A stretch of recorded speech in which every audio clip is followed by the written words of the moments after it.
Hello friends, आज आम सवारी जाऊँगी माँ हिंगुला मंदिर। तो एबे आम रास्ता रे अच्छु किछि समय पर बस आम मंदिर को पहुँची जीवु। तो से पर्यंत stay tuned with us. A few moments later. Once again, hello everyone and finally आमे आम डेस्टिनेशन को पहुँची जाइछु, यानी माँ हिंगुला मंदिर को आमे पहुँची जाइछु। भोग किणिकी एबे आमे मंदिर को जीवु, दर्शन करिबु। So stay tuned with us. एबे आपण माने देखि पारुथबे माँ हिंगुला मंदिर। एई मंदिर रे वीडियो एंड फोटोज नबा अलाउ अछि। सो बाय लकीली आप मैंने एते लकी जे माँ हिंगुलांकर आज दर्शन करि पारुछंती, कारण आज भीड़ नहीं तो सेथिपाई वीडियो बनया को फोटोज उठाया को अलाउ अछि। सो जय माँ हिंगुला, आप मैंने दर्शन करंतु, जहाँ मागिबार अछि मागंतु। तालचर रे एही मंदिरटा बहुत प्रतिष्ठा मंदिर, माँ हिंगुला मंदिर।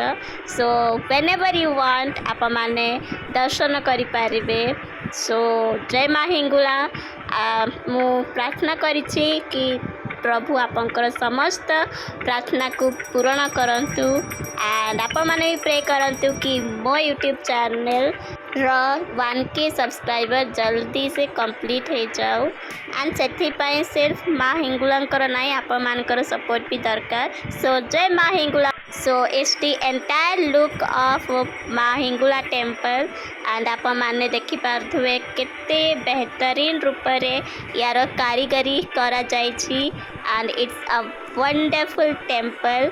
एंड आप माने लुक देखि पारुथबे एठिकार वातावरण बहुत बहुत शांत एंड आपको गरम बिल्कुल भी जना पड़िबनी। जेमिति कि आप माने देखि पारुथे मु बहुत बहुत बेसी एंजॉय करूची। एठारे एबे भी कंस्ट्रक्शन काम चली आ पूर्ण होला परे आप मानकु बहुत बढ़िया लागिवो। So please please visit once to the temple.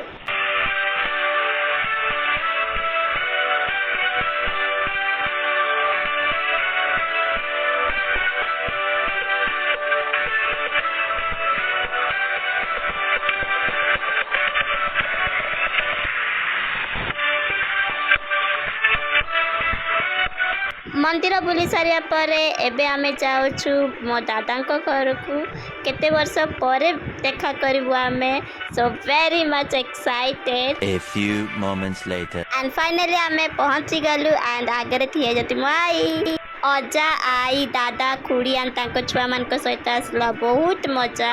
And Covid परे बहुत वर्ष परे देखा हेलु, बहुत मजा आसला। एंड आप मान को जदि वीडियो पसंद आसला ताले लाइक कमेंट एंड सब्सक्राइब करिवे। Thank you.